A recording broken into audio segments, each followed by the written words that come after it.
Hai, Assalamualaikum warahmatullahi wabarakatuh. To Sir Wafi, my name is Muhammad Zul Hakim bin Muhammad Zawawi from NSR 1114A. So today my team and I have to present the topic that called managing participant behavior. So what is managing participant behavior? It is a good participant management that help to ensure more ideas to the organization. Second is, and it is an appropriate management that help maintaining the integrity in the organization. And then it's good group management help leaders to manage the effectively times in the organization.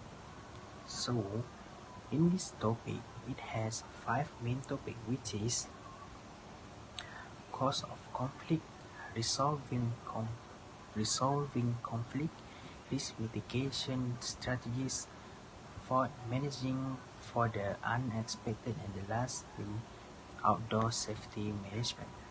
So then my friend will explain more about the main topic. Assalamualaikum warahmatullahi wabarakatuh. My name is Ikon Hakim bin Hairuni. I'm from NSR 114A. Now I want to talk about the conflict resolution.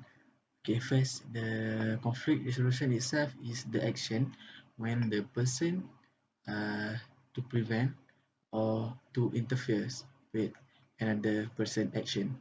It is process which is two or more parties settle a dispute with peacefully. It is skill that's required in all the leader. Without a skill, many conflict will happen or can be happen in many situations, such as the work that should be done within the time will be delayed.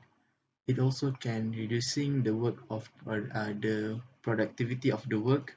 It also can create the challenging working environment to the co-workers and to others. It also can reduce morality to the person itself that in the conflict. So there's many situation that conflict can be happen. So the conflict that usually happen in the workplace is the conflict between the co-workers, the conflict between the supervisor, and the conflict among the management team itself.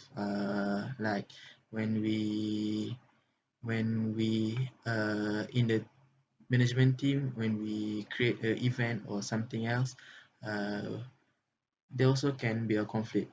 And the crucial part uh, when uh, happen conflict is when the conflict is happen between the client and the service provider.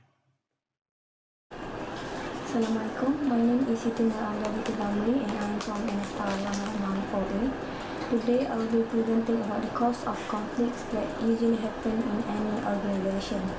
Conflict comes in many forms and for a various reason, but today I will only talk about 6 main causes of conflict that is always happen. First of all is about the scarcity of resources. This problem often occurs because of the resources that is limited and not everyone can have it. Example for resources is like equipment, food, funds, and many more. When the resources is limited, people tend to fight and jealous of each other, and that is how scarcity of resources can cause a conflict. Next one is about task interdependence, which is divided into 2 types. One is sequential task interdependence. It means like we rely on each other to perform a project.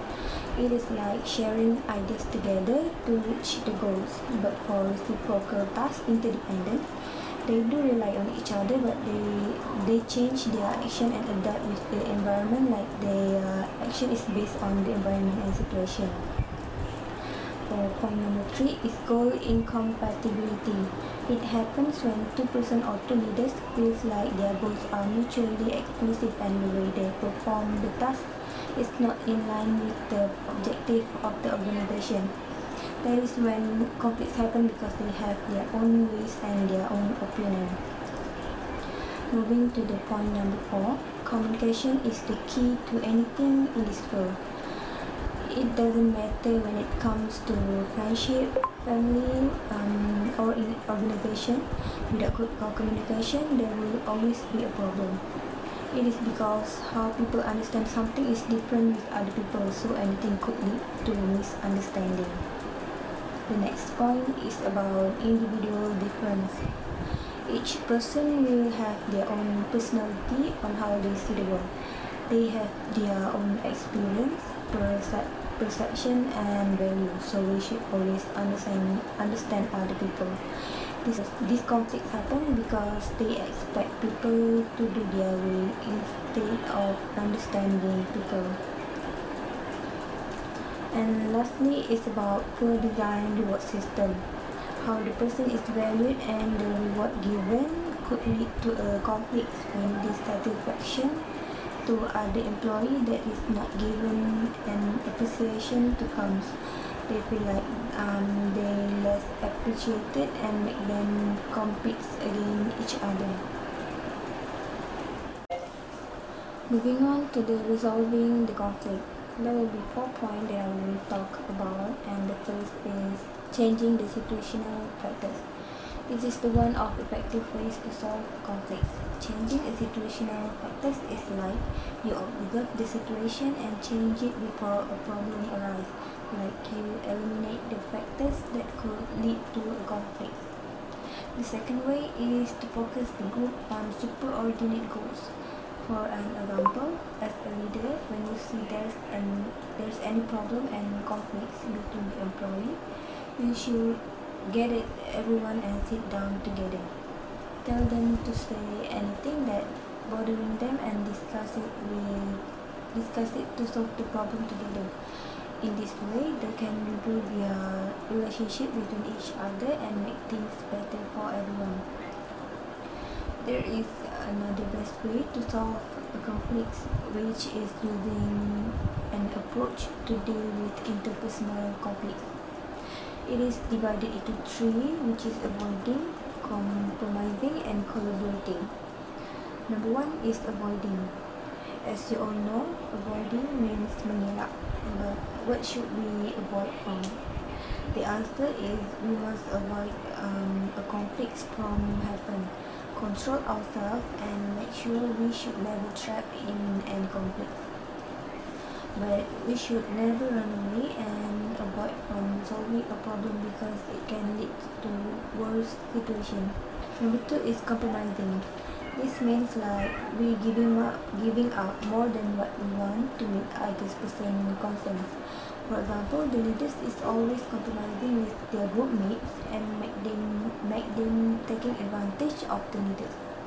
This is absolutely not good because the leaders should have listened to them and solved the problem together and not compromising to the group mates that often. This is to avoid them from taking advantage from the leader. And number 3 is collaborating. This is described as collaborating between team leaders and team members to achieve the organization goals. For example, if there is conflicts happen, it is better to let them work as a group and make them do a collaboration so that they can achieve their desired goals. The last point for resolving conflicts is bring in a third party.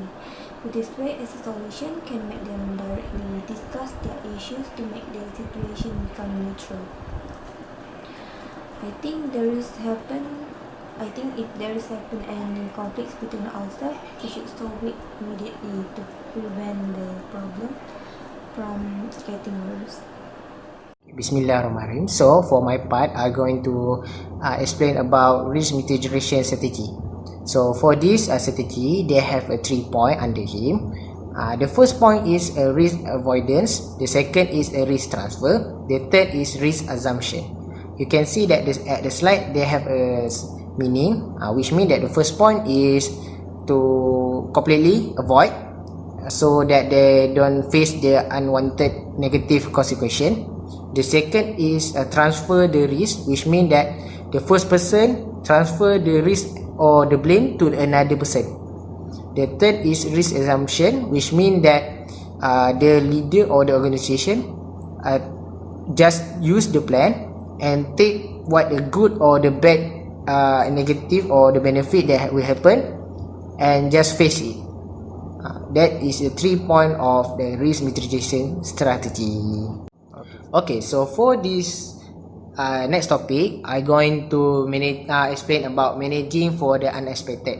So after the research I doing, there have a lot of situation happen during, before and after event, and I came up with 3 common thing happen during event, during, before and after event. So the first point is lack of common understanding, which means that more to misunderstanding between the staff or the volunteer, the organization. So the second is bad planning, which means that the leader or the organization don't plan the event, the situation carefully, and lead to a bad or the damaging the event image. So the third is losing a staff and important people, which means that the staff being sick, the leader being changed the last minute. This a common thing that happen during, before and after an event. Okay, now we go to the outdoor safety management. What is outdoor safety management? Okay, like the name itself, it's the management for keep the safety in outdoor situation, in every outdoor situation, like the outdoor activities, like the like when we do the hiking or mountain climbing or the rock climbing, sorry. Okay, so for the outdoor safety management, they have 3 segments, divided by 3 segments, that is environmental hazard, the human factor hazard, and the theory of accident.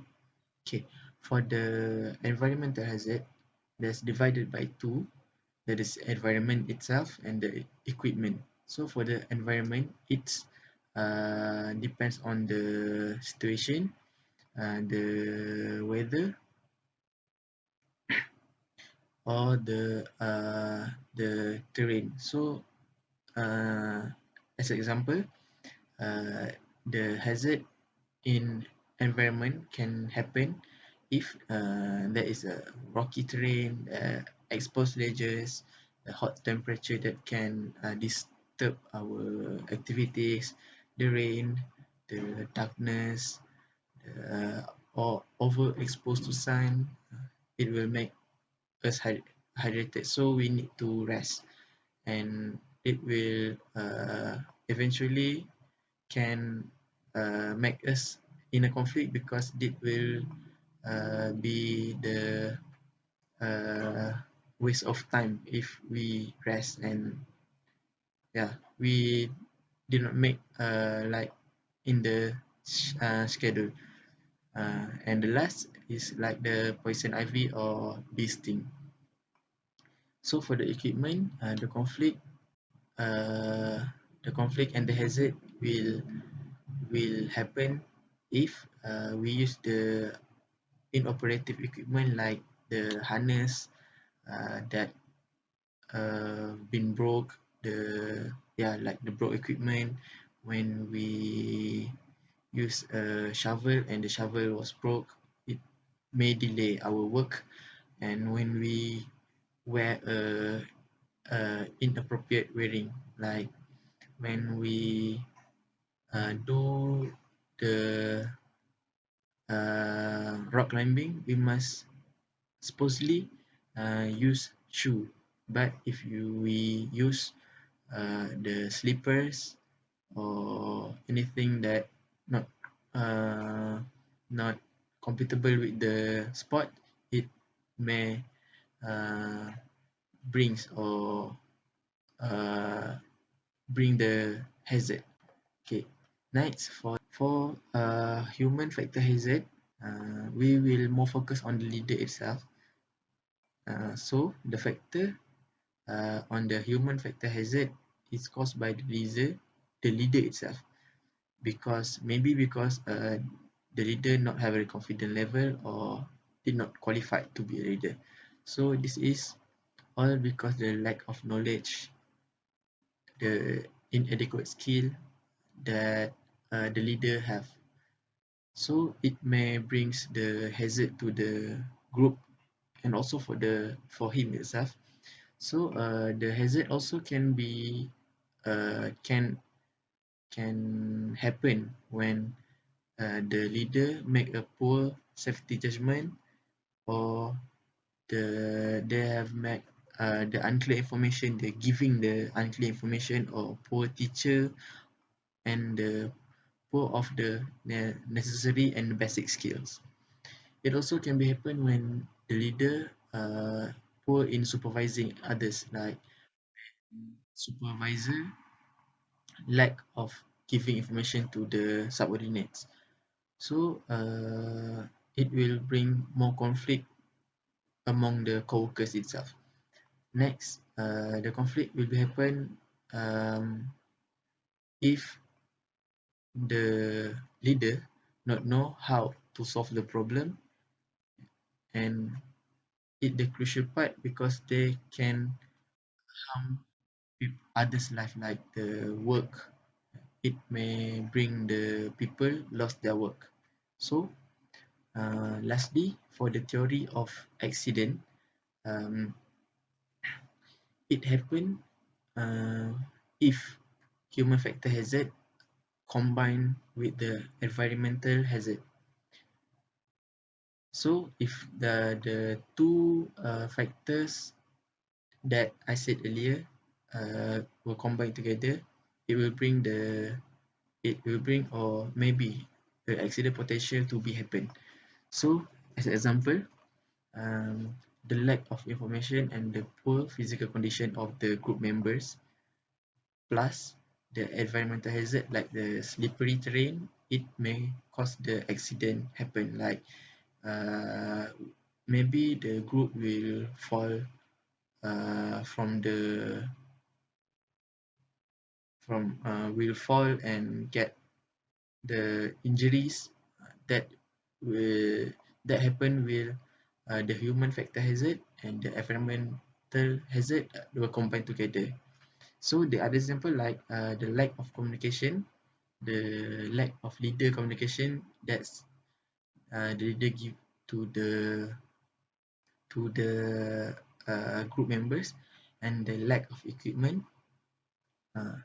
This also can lead to the accident, because if lack of communication, we will not know the equipment status by itself. Like maybe the equipment have broke like 3 days, and the lack of communication between the group and the leader itself, it can bring the accident and can injure the participant and maybe the leader itself.